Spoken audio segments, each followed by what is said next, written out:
வாழை மரம் போல என்னை வாரி வழங்குவேன். ஏழை கண்ட புதையல் போல ரகசியம் காப்பேன்.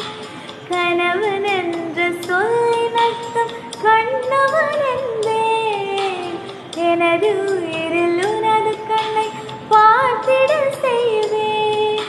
மழை நாளில் உன் மார்பில் கம்பளியாவேன்.